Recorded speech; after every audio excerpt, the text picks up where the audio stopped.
Yeah, don't get cauliflower, man. If I could take it all back, I would wear my headgear.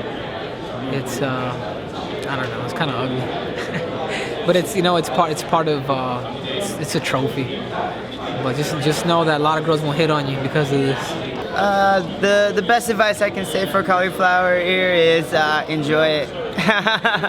Well, I developed mine in high school wrestling, and I actually always wore my headgear. I don't know how I got it, but it's like having a black belt that you wear all the time. You see a guy with an ear like that, you don't really want to mess with him. I didn't want to train MMA because of the cauliflower, but I checked already the operation, plastic surgeries, so I've got some best in Warsaw, and I know the price is pretty high, but you know, like on the beginning I was worried about, so I didn't want to train, but then I've got into MMA, and now I always put some you know, some ear gear, so it's good.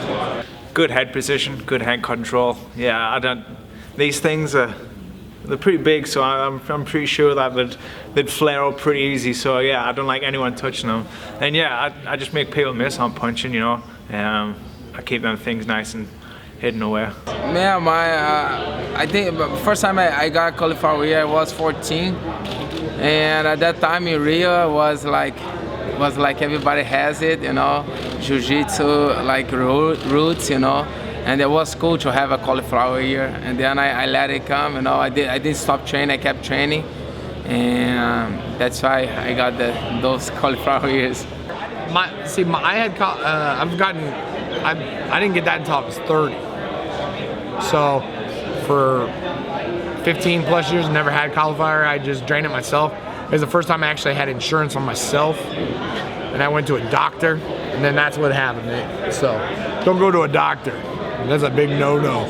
You know what? My trick was when I first started getting it. I got it early on in my MMA career. You know, before I even really started fighting.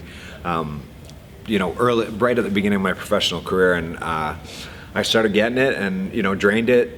Was really vigilant about draining it, and my trick was. While it was healing, I slept with my wrestling ear guards on, all stuffed with tissue paper. So I just kept pressure on it, because I felt like it was that rubbing on your pillow at night that makes it swell back up on you. So that's how I managed to keep mine, you know, moderately still in the shape of an ear. I didn't mind it too much. You know, I have a little bit on the inside of my ears. Luckily, I was more of a forehead-to-forehead wrestler, and you get guys who go ear to ear, and that's where you know, you get a lot of friction there, and that's what gives you the cauliflower. And luckily, I was forehead-to-forehead, so I got more scars than cauliflower. Do what you gotta do so you can train another day. You know what I mean? If you gotta drain it, don't go to the hospital. I can tell you that. That's what I did. So when I first got it, I didn't really know what to do with it, right? So I went to the hospital.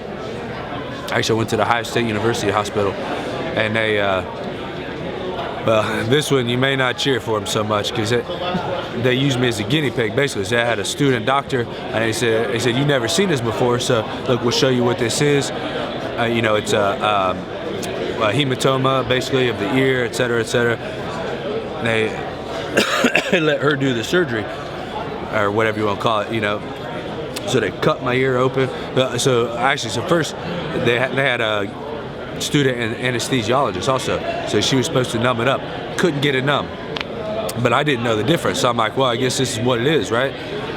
Tried to numb it up, no numb. So they cut it open, squeeze the blood out, stitch it back together with no anesthesia.